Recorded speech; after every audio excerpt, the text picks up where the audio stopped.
दोस्तों, आज के इस वीडियो में हम बात करेंगे भारत के एक ऐसे स्टेट के बारे में जिसे आईआईटी और आईएएस का प्रोडक्शन हाउस भी कहते हैं, जहां दुनिया का सबसे पहले लोकतंत्र स्थापित हुआ।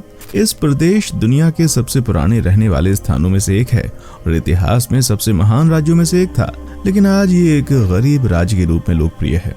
दोस्तों, आज हम इस वीडियो में बात करेंगे भारत के बिहार राज्य के बारे में। दोस्तों, बिहार ही वो स्थान है जिसे चाणक्य जैसा अर्थशास्त्री, चंद्रगुप्त और अशोका जैसा राजा, बुद्ध और महावीर जैसा धर्म प्रवर्तक, आर्यभट्ट जैसा वैज्ञानिक और शेरशाह जैसा शासक दुनिया को दिया। दोस्तों, आज के इस वीडियो में हम बात करेंगे बिहार और बिहार से जुड़े इंटरेस्टिंग फैक्ट्स के बारे में।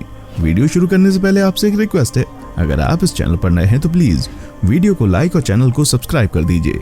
चलिए शुरू करते हैं आज का ये इंटरेस्टिंग सफर। दोस्तों, बिहार भारत के उत्तर पूर्वी भाग में स्थित एक प्रसिद्ध ऐतिहासिक राज्य है और इसकी राजधानी पटना है। ये जनसंख्या की दृष्टि से भारत का तीसरा सबसे बड़ा प्रदेश है, जबकि क्षेत्रफल की दृष्टि से 12वां है। 15 नवंबर साल 2000 ईस्वी को बिहार के दक्षिण हिस्से को अलग करके एक नया राज्य झारखंड बनाया गया। बिहार के उत्तर में नेपाल, दक्षिण में झारखंड, पूर्व में पश्चिम बंगाल और पश्चिम में उत्तर प्रदेश स्थित है। ये क्षेत्र गंगा नदी तथा उसकी सहायक नदियों के उपजाऊ मैदानों में बसा है। गंगा इसमें पश्चिम से पूरब की तरफ बहती है। अगर इस राज्य की भाषा की बात की जाए तो यहाँ के लोग मुख्य रूप से हिंदी, मैथिली और भोजपुरी बोलते हैं। इस राज्य की आधिकारिक भाषा हिंदी और दूसरी राज्य भाषा उर्दू है। बिहार का राजकीय पशु बैल, राजकीय पेड़ पीपल, राजकीय चिड़िया गौरैया और राजकीय भोजन लिट्टी चोखा है।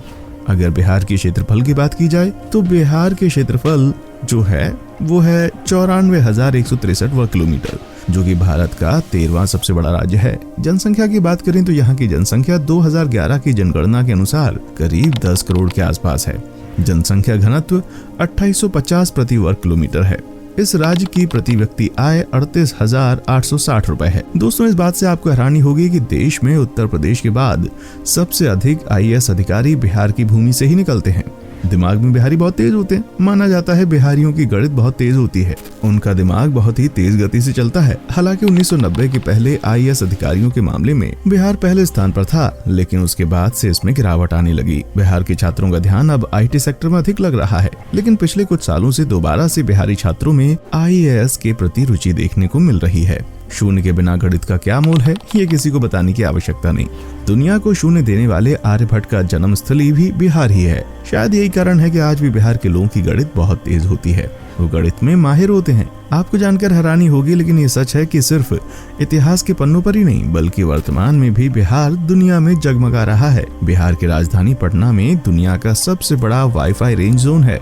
एक दो नहीं बल्कि पूरे 20 किलोमीटर के दायरे में इंटरनेट की मुफ्त सुविधा का फायदा आप उठा सकते हैं। अमेरिका, जापान आदि देशों में दूर दूर तक ऐसा कुछ भी नहीं है। हमारे पड़ोसी चीन भी इस मामले में हमसे बहुत पीछे है। भारत के सबसे पुराने हिंदू मंदिरों में से एक मुंडेश्वरी मंदिर बिहार में ही है। यह मंदिर पंवारा पहाड़ी के शिखर पर स्थित है। इसकी ऊंचाई लगभग 600 फीट है। साल 1812 से लेकर साल 1904 तक ब्रिटिश यात्री आर.एन. मार्टिन, फ्रांसिस बुकानन और ब्लॉक ने इस मंदिर का भ्रमण किया था। पुरातत्वविदों के अनुसार यहाँ के शिलालेख 389 ईस्वी के हैं। सिखों के 10वें गुरु गुरु गोविंद सिंह जी का जन्म बिहार के पटना में हुआ था। यहाँ पर तख्ता श्री पटना साहिब सिख धर्म से जुड़ा एक ऐसा ऐतिहासिक दर्शनीय स्थल है। इसे महाराणा रणजीत सिंह ने बनवाया था। बिहार का प्रमुख त्योहार छठ पूजा है। ये त्योहार प्राचीन वैदिक काल से मनाया जा रहा है। छठ पूजा छठी मैया और भगवान सूर्य को समर्पित है। ये पूजा 4 दिनों तक चलती है। इस दौरान महिलाएं व्रत रखती हैं। छठ पूजा बिहार की संस्कृति और प्रतिष्ठा का प्रतीक है। लिट्टी चोखा को बिहार का प्रसिद्ध व्यंजन माना जाता है। लिट्टी एक आटे का गोला होता है जिसे जलते अलाव पर सेका जाता है। लिट्टी के भीतर सत्तू का मसाला भी भरा जाता है। अगर चोखे की बात करें तो चोखा आग पर सेके गए आलू, बैंगन, टमाटर से बनाया जाता है। लिट्टी चोखा सबसे आसानी से बनने वाले व्यंजनों में से एक है। बिहार के अलावा लिट्टी चोखा उत्तर प्रदेश के पूर्वांचल में भी फेमस है। नालंदा पुस्तकालय ने विशेष रूप से ईरान, कोरिया, चीन, जापान और ग्रीस के लोगों को आकर्षित किया। ये दुनिया की सबसे बड़ी पुस्तकालयों में से एक था, लेकिन तुर्की शासक बख्तियार खिलजी ने नालंदा विश्वविद्यालय की लाइब्रेरी में आग लगवा दी। ऐसा माना जाता है कि ये लाइब्रेरी इतनी बड़ी थी कि ये 3 महीने तक जलता रहा। महाबोधि मंदिर बिहार के बोध गया में स्थित है। ये गंगा नदी के मैदानी भाग में स्थित है। ये मंदिर बौद्ध धर्म के लिए खास है। यहीं पर भगवान बुद्ध को ज्ञान की प्राप्ति हुई थी। ये मंदिर बिहार से 115 किलोमीटर दूर स्थित है। महाबोधि मंदिर यूनेस्को के वर्ल्ड हेरिटेज साइट में शामिल है। मॉरिशस के पहले प्रधानमंत्री बिहार के रहने वाले ही थे। उन्होंने मॉरिशस की आजादी में बहुत बड़ा योगदान दिया था। उनका नाम शिवसागर रामगुलाम था। भारत की दूसरी सबसे सुंदर रेलवे स्टेशन बिहार के मधुबनी जिले में है, जहां पर 7000 हेक्टेयर जमीन में सुंदर सुंदर पेंटिंग्स बनाए गए हैं। बिहार में हर रोज लाखों लोग रोजगार के लिए दूसरे राज्यों में जाते हैं और बिहार के मजदूरों को और सभी राज्यों के मजदूरों से ज्यादा बेहतर माना जाता है, क्योंकि बिहार के मजदूर बहुत ज्यादा मेहनती होते हैं। बिहार के मुंगेर जिले में विश्व का सबसे बड़ा विश्वविद्यालय है। एशिया का सबसे बड़ा पशु मेला बिहार के सोनपुर में लगता है। भारत का सबसे बड़ा बाजार बिहार में ही लगता है, जिसे हम सराय के नाम से जानते हैं। बिहार के मुजफ्फरपुर का शाही लीची पूरी दुनिया में फेमस है, इसलिए मुजफ्फरपुर को स्वीट सिटी के नाम से भी जाना जाता है। भारत एक ऐसा देश है जहां क्रिकेट किसी धर्म से कम नहीं है और MS धोनी नाम इस धर्म के सबसे प्रसिद्ध अध्यायों में से एक है। MS धोनी का जन्म रांची में हुआ था। उस समय रांची बिहार का ही भाग हुआ करता था, जिन्हें लोग आज भारत के सबसे सफल क्रिकेट कप्तान और महान खिलाड़ी के रूप में जानते हैं। दुनिया का सबसे पुराना विश्वविद्यालय नालंदा विश्वविद्यालय और तक्षशिला विश्वविद्यालय भी बिहार में ही है। यहाँ पहले विदेशों से भी लोग आया करते थे। जानकारी के अनुसार बिहार का विकास दर आज 14.48% है, जो साबित करता है कि बिहार देश में तेजी से विकास करने वाले राज्यों में सर्वोच्च है। बिहार के मिथिला क्षेत्र के मधुबनी पेंटिंग वर्ल्ड फेमस है। मधुबनी जिला के नजदीक एक रांटी गांव है, जहां की पेंटिंग यूरोपियन कंट्री में धूम मचाती हैं। दोस्तों, बिहार में घूमने और अपनी छुट्टी को कुछ स्पेशल बनाने के लिए बहुत सारी जगह हैं जहां आप घूम सकते हैं।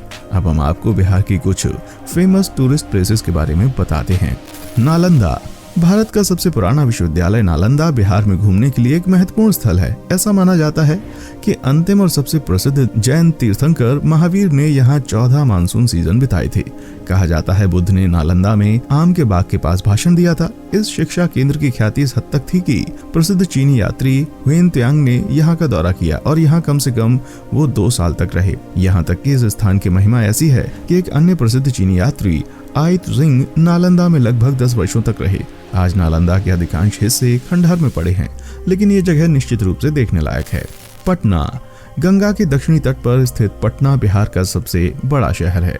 प्राचीन भारत में पाटलिपुत्र के रूप में जाना जाने वाला ये शहर दुनिया के सबसे पुराने बसे हुए शहरों में से एक माना जाता है। पटना सिख भक्तों के लिए भी एक तीर्थ स्थल है, क्योंकि इसे अंतिम सिख गुरु गोबिंद सिंह जी का जन्म स्थान माना जाता है। हरियंका, नंदा, मौर्य, शुंग, गुप्त और पाल के काल में ये शहर पूरे भारत में काफी उभर कर सामने आया था। आज का पटना एक विकासशील शहर है। मॉल्स, हाई-फाई होटल्स और थिएटर से यहाँ की रौनक और बढ़ गई है।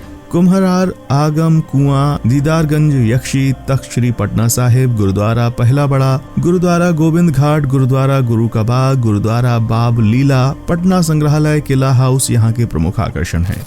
गया। बिहार में सबसे प्रसिद्ध स्थानों में बोध गया है, जो एक हिंदू तीर्थ स्थल है और बोध गया बौद्ध तीर्थ स्थल के लिए एक पारगमन बिंदु है। ऐसा माना जाता है कि इसी पेड़ के नीचे बुद्ध को ज्ञान की प्राप्ति हुई। गया एक व्यस्त शहर है जो कि फल्गु नदी के तट पर स्थित है और यहाँ कई मंदिरों और ऐतिहासिक स्थलों से ये भरा हुआ है। तो दोस्तों, कैसा लगा हमारा आज के एपिसोड? हमें कमेंट करके जरूर बताएं। हमें आपके कमेंट्स का इंतजार रहेगा। दोस्तों, उम्मीद करता हूँ कि आपको हमारा एपिसोड पसंद आया होगा। दोस्तों, अगर आप हमारे चैनल पर नए हैं तो प्लीज चैनल को लाइक, शेयर और सब्सक्राइब जरूर करें, क्योंकि हम आपके लिए रोज इस तरह की वीडियोस बनाते रहते हैं। देखने के लिए शुक्रिया।